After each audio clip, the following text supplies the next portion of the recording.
శ్రీకృష్ణ జన్మాష్టమి సందర్భంగా నెల్లూరు పొట్టేపాలెం గ్రామం శ్రీ వేణుగోపాల స్వామివారి దేవస్థానం శ్రీకృష్ణ మందిరం నందు శ్రీకృష్ణాష్టమి సందర్భంగా ఉభయకర్తలు సందీప్ మల్లికార్జున వారి సతీమణి నీరజ మరియు అంబటి వెంకటేశ్వర్లు వారి సతీమణి నీలిమ, కందల శ్రీనివాసులు వారి సతీమణి సునీతమ్మ మరియు యాదవ్ బ్రదర్స్ ఆధ్వర్యంలో అత్యంత వైభవంగా కృష్ణాష్టమి సందర్భంగా ఘనంగా కార్యక్రమం నిర్వహించడం జరిగింది. అనంతరం స్వామివారు మీడియాతో మాట్లాడుతూ ప్రతి సంవత్సరం కృష్ణాష్టమి సందర్భంగా ఇంత ఘనంగా చేస్తున్నామని మీడియా ద్వారా తెలియజేశారు. ఈ కార్యక్రమంలో పొట్టిపాలెం గ్రామస్తులు పెద్ద ఎత్తున పాల్గొని పూజా కార్యక్రమాలు నిర్వహించి అనంతరం అన్నదాన కార్యక్రమం ఏర్పాటు చేయడం జరిగింది.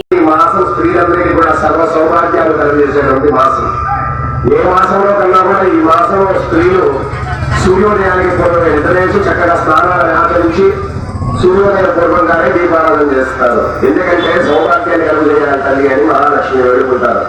ఈ మాసమే విశేషం. ప్రతి స్త్రీ కనుక శుభంగా ప్రతి ఒక్కరూ కూడా ఈ శ్రావణ మాసాన్ని విశేషంగా జరుపుకోవడం ఆచారం. కనుక అలా చేయడం వల్ల అమ్మవారు మన ఇంట్లో నిలయమై ఉంటుంది అని, లక్ష్మీ అమ్మవారి కలుగుతూ ఉంటేనే పేరు కానీ, ప్రతిష్టలు కానీ, బంగారం కానీ, చీరలు కానీ, మరి ఇంకో దగ్గర కానీ ఏ వివరాలన్నా, సమాజంలో హోదా ఉండాలన్నా, మరి ఒక స్థాయిలో ఉండాలి అంటే అమ్మవారి దగ్గర ఉండాలి. ఐశ్వర్యాన్ని, పేరు ప్రతిష్టలు ఇచ్చేది లక్ష్మీ అమ్మవారు, ఆరోగ్య ప్రదాతమైనటువంటిది పార్వతీ అమ్మవారు, జ్ఞానాన్ని ఇచ్చేటువంటి తల్లి సరస్వతి. ఇలా ప్రతి ఒక్క దాంట్లోకి ప్రత్యేకమైనటువంటి స్థానం లక్ష్మీ అమ్మవారికి ఉంది. ఆ ఉండేటువంటి స్థానం కృష్ణమూర్తి యొక్క వక్షస్థలంలో, స్త్రీ యొక్క పాపిటలో, కృష్ణవాడు ఆవు యొక్క పుష్పభాగంలో, పుష్పాల్లో, పాలల్లో ఎక్కడ శుభ్రత ఉంటుందో అక్కడ ఉంటుంది అమ్మవారి. సరే, ఈ విధంగా శ్రావణ మాసంలో వచ్చే విశేషమైనటువంటి శ్రావణ పౌర్ణమి ముందుగా వచ్చే వరలక్ష్మి వ్రతం అయితే, శ్రావణ పౌర్ణమి తర్వాత వచ్చే అష్టమి రోజున రోహిణి నక్షత్రంలో స్వామివారు అర్ధరాత్రి జన్మించాడు. ఎక్కడ జన్మించాడు? చెరసాలలో జన్మించాడు. అందుకే ఏమైనా శ్రీకృష్ణుడి జన్మస్థానానికి పోతావా, ఏమైనా తప్పు చేస్తే అంటుంటావు సహజంగాలో. మనం వాడేటువంటి పదవి ఆయన జన్మించినటువంటి నగరంలో జన్మించి అష్టమ సంతానంగా జన్మించాడు. కంసుడు ఈయన యొక్క మేనమావ. అందుకే మేనమావకి నేల చేతిలో మరణం ఉన్నందువల్ల దేవకి వసుదేవుడికి పుట్టే ప్రతి సంతానం కలగడం, ఆ సంతానాన్ని ఆయన చెప్పేస్తూ ఉండడం. ఆడపిల్ల సంతానం కలిగినా కూడా అలా 8వ సంతానంగా కూడా మళ్ళీ ఆడపిల్లే పుట్టింది. అప్పుడు మళ్ళీ కంసుడు చంపబోతూ ఉంటే ఆమె అదృశ్యమై ఒక శక్తి రూపంగా పైకొచ్చి, మీ దగ్గర నుంచి ఉండేటువంటి ఇక్కడ జన్మించినటువంటి అష్టమ సంతానమే గోకులంలో పెరుగుతున్నాడు, కనుక మీకు మరణం తప్పదు అని చెప్తుంది. అందుకే రోహిణి నక్షత్రంలో జన్మించినటువంటి వాళ్ళకి మేనమావ గండం అంటారు.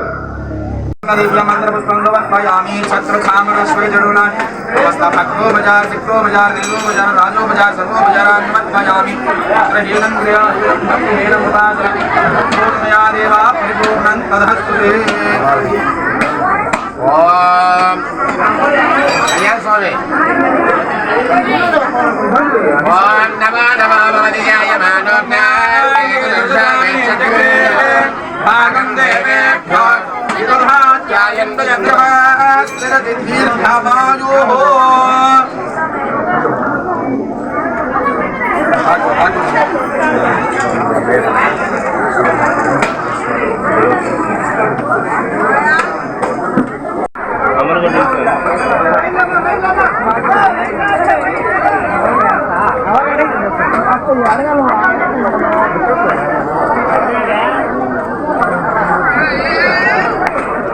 సార్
శ్రీకృష్ణ పరబ్రహ్మణే నమః. ఈరోజు శ్రావణ బహుళ అష్టమి, శ్రీకృష్ణ జన్మాష్టమి, అంటే శ్రీకృష్ణ పరమాత్ముడు జన్మించినటువంటి రోజు కనుక మన కొట్టేపాలెం గ్రామంలో వెంచేసినటువంటి శ్రీ వేణుగోపాల స్వామి వారి యొక్క దేవస్థానంలో ఎన్నో సంవత్సరాలు జరిగిన దాదాపుగా 2009 సంవత్సరం నుంచి అత్యంత వైభవంగా కార్యక్రమాలు జరుగుతూ ఉన్నాయి. ఉదయం స్వామివారికి విశేషంగా పంచామృత అభిషేకం, తదనంతరం పూలంగి సేవ, మధ్యాహ్నం అభిజిత్ లగ్నంలో స్వామివారి రుక్మిణీ సత్యభామ సమేత కళ్యాణోత్సవం, అన్నదాన కార్యక్రమం. అదేవిధంగా ఈరోజు సాయంత్రం స్వామివారికి ఊరేగింపు గ్రామోత్సవం జరుగుతుంది. కనుక భక్తులు ఈ కళ్యాణోత్సవానికి అదేవిధంగా ఊరేగింపుకి అత్యంత వైభవంగా పాల్గొని ఆ రుక్మిణీ సత్యభామ సమేత వేణుగోపాల స్వామి వారి యొక్క అనుగ్రహాన్ని పొందుతూ ఉంటారు. సంతానమైనటువంటి వాళ్ళు మరి ఆరోగ్యం కోసం ఎంతోమంది విశేషంగా కనుక ఈ కొట్టేపాలెం గ్రామంలో ఉండేటువంటి ప్రజలందరూ కూడా ఈ స్వామివారి యొక్క కళ్యాణోత్సవంలో పాల్గొని అందరూ కూడా స్వామివారి తీర్థప్రసాదాలు స్వీకరించి ఆ స్వామి యొక్క అనుగ్రహాన్ని పొందుతూ నిరంతరం గ్రామం సుభిక్షంగా ఉండాలని, అదేవిధంగా ఈ కృష్ణాష్టమి వేడుకల్ని అందరూ చాలా అద్భుతంగా జరుపుకుంటూ ఉంటారు. కృష్ణాష్టమి అంటేనే విశేషమైనటువంటిది. శ్రావణ మాసంలో వచ్చే విశేషమైనటువంటి పండుగ కృష్ణాష్టమి. కనుక అలాంటి స్వామివారిని దర్శించినంత మాత్రానే మనకు మోక్షం కలుగుతుందని పురాణాలు చెప్తూ ఉన్నాయి. కనుక ఎవరైతే ఈ రోజున కృష్ణ పరమాత్ముడిని దర్శిస్తారో వాళ్ళకి మోక్షం తప్పక లభిస్తుంది. కనుక అందరూ ఆ కృష్ణ పరమాత్ముడిని వేడుకోవాలని, అందరూ సుభిక్షంగా ఉండాలని మరీ కోరుకుంటూ ఉన్నారు. ఉభయకర్తలు ఎవరు సార్? శ్రీ ఉభయకర్తలు